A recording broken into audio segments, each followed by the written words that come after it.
ನೀವು ನಮ್ಮ ಚಾನೆಲ್ಗೆ ಮೊದಲ ಬಾರಿಗೆ ಬಂದಿದ್ದರೆ ದಯವಿಟ್ಟು ನಮ್ಮ ಚಾನೆಲ್ ಅನ್ನು ಸಬ್ಸ್ಕ್ರೈಬ್ ಮಾಡಿ, ಪಕ್ಕದಲ್ಲಿರುವ ಬೆಲ್ ಐಕಾನ್ ಅನ್ನು ಕ್ಲಿಕ್ ಮಾಡಿ.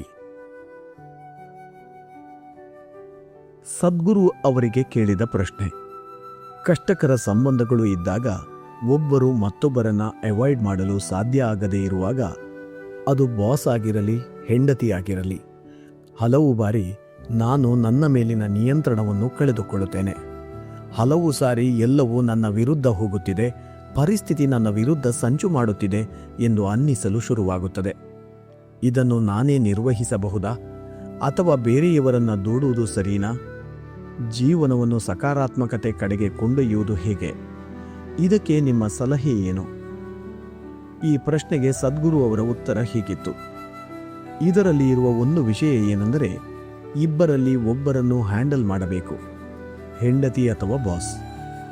ಇಬ್ಬರನ್ನು ಒಂದೇ ಸಾರಿ ಹ್ಯಾಂಡಲ್ ಮಾಡಲು ಸಾಧ್ಯ ಆಗುವುದಿಲ್ಲ. ಮಿಲಿಟರಿಯವರಾಗಿ ಸ್ವಲ್ಪ ಸಮಯ ಬಾಸಿಂದ ಅಥವಾ ಹೆಂಡತಿಯಿಂದ ತಪ್ಪಿಸಿಕೊಳ್ಳಬಹುದು. ಬೇರೆ ಕೆಲಸದಲ್ಲಿ ಇರುವವರು ಪ್ರತಿದಿನ ಇಬ್ಬರನ್ನು ಹ್ಯಾಂಡಲ್ ಮಾಡಬೇಕು. ತಮಾಷೆ ಮಾಡ್ತಿರೋದಕ್ಕೆ ಕ್ಷಮಿಸಿ. ಹೆಂಡತಿ ಮತ್ತು ಬಾಸ್ ಇವರಿಬ್ಬರೂ ಇಲ್ಲದೆ ನೀವು ಜೀವನ ನಡೆಸುವುದು ಕಷ್ಟವಾಗುತ್ತದೆ. ನಿಮ್ಮ ವೃತ್ತಿ ಜೀವನ ಚೆನ್ನಾಗಿರಬೇಕು ಅಂತ ಕೆಲಸಕ್ಕೆ ಸೇರಿಕೊಂಡಿರಿ, ಅದರಿಂದ ಬಾಸ್ ಸಿಕ್ಕಿದ್ರು. ನಿಮಗೆ ಒಂದು ಸಂಬಂಧ ಬೇಕು ಎಂದು ಮದುವೆ ಮಾಡಿಕೊಂಡಿರಿ, ಅದರಿಂದ ಹೆಂಡತಿ ಸಿಕ್ಕಿದಳು. ಈ ಎರಡೂ ಕೂಡ ನೀವು ಹಂಬಲಿಸಿದ ವಿಷಯಗಳೇ.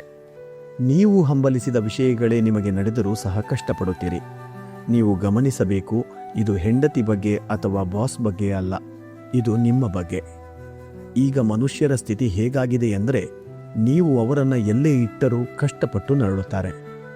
ಒಂದು ಸಾರಿ ಈ ರೀತಿ ನಡೆಯಿತು. ಒಂದು ಸಾರಿ ಶಂಕರನ್ ಪಿಳ್ಳೈ ತನ್ನ ಹೆಂಡತಿ ಜೊತೆ ದೊಡ್ಡ ಜಗಳವನ್ನೇ ಮಾಡಿಕೊಂಡ. ಕೋಪ, ರೋಷ, ಆವೇಶದಲ್ಲಿ ಮನೆ ಬಿಟ್ಟು ಹೊರಗೆ ಬಂದ. ಎಲ್ಲಿ ಹೋಗಬೇಕು ಎಂದು ಗೊತ್ತಾಗದೆ ಊರ ಹೊರಗೆ ಓಡಾಡಲು ಶುರು ಮಾಡಿದ. ತಕ್ಷಣವೇ ಮನೆಗೆ ಹೋಗೋಕೆ ಅವನಿಗೆ ಮನಸ್ಸಾಗಲಿಲ್ಲ. ಆಗ ಒಂದು ಮರದ ಕೆಳಗೆ ಒಬ್ಬ ಸಾಧು ಸನ್ಯಾಸಿ ಕುಳಿತಿರುವುದನ್ನು ನೋಡಿದ. ಅವರು ಒಂದು ಮರದ ಕೆಳಗೆ ಆರಾಮವಾಗಿ ಕುಳಿತಿದ್ದರು. ತುಂಬ ನಿರಾಳವಾಗಿದ್ದರು. ಅವರಲ್ಲಿ ಯಾವ ನೋವು ಅಥವಾ ಬೇರೆ ಭಾವನೆ ಇರಲಿಲ್ಲ.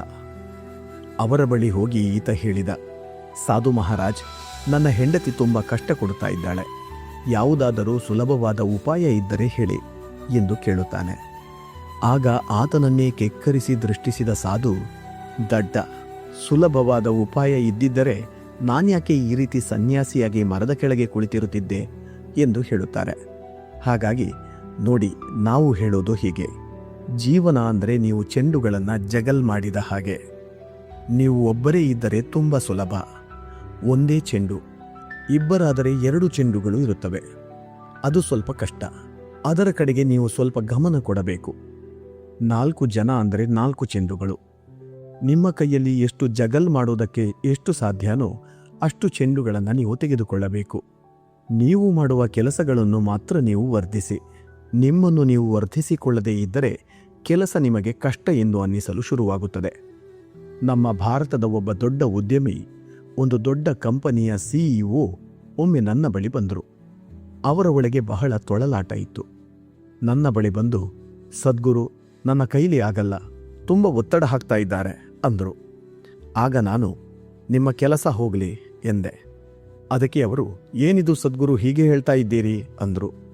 ಮತ್ತೇನು, ಕೆಲಸ ಇದ್ದರೆ ನಿಮಗೆ ಒತ್ತಡ ಆಗ್ತಾ ಇದೆ. ಆ ಕೆಲಸಕ್ಕಾಗಿ ಎಷ್ಟೋ ಜನ ಕಾಯ್ತಾ ಇದ್ದಾರೆ.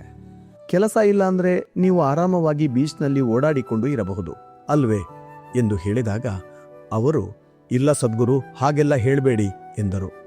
ಕೆಲಸ ಇದ್ದರೂ ಕಷ್ಟಪಡ್ತೀರಾ, ಕೆಲಸ ಹೋದರೂ ಕಷ್ಟಪಡ್ತೀರಾ, ಮದುವೆ ಆಗಿದ್ರೂ ಕಷ್ಟಪಡ್ತೀರಾ, ಮದುವೆ ಆಗಿಲ್ಲ ಅಂದರೂ ಕಷ್ಟಪಡ್ತೀರಾ. ಇಲ್ಲಿರುವ ಸಮಸ್ಯೆ ಏನು? ಸಮಸ್ಯೆ ಇರೋದು ಇಲ್ಲಿ. ನಿಮ್ಮ ಬಾಸ್ ಆಗಲಿ ಅಥವಾ ನಿಮ್ಮ ಹೆಂಡತಿ ಆಗಿರಲಿ, ಅವರು ಹೇಗೆ ಬೇಕಾದರೂ ಇರಬಹುದು. ನಾನು ಅವರನ್ನು ಸಮರ್ಥನೆ ಮಾಡಿಕೊಳ್ತಾ ಇಲ್ಲ. ಅವರು ಹೇಗಾದರೂ ಇರಬಹುದು. ಆದರೆ ಅದರಿಂದ ನಾನು ಹೇಗೆ ನರಳುತ್ತೀನಿ, ಕಷ್ಟಪಡ್ತೀನಿ ಎನ್ನುವುದು ನನ್ನ ಕೈಯಲ್ಲಿದೆ.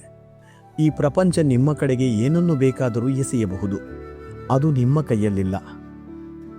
ಆದರೆ ಅದನ್ನು ನೀವು ಹೇಗೆ ತೆಗೆದುಕೊಳ್ಳುತ್ತೀರಿ ಎನ್ನುವುದು ನಿಮ್ಮ ಕೈಯಲ್ಲಿದೆ. ಕರ್ಮ ಅಂದರೆ ಇದೆ.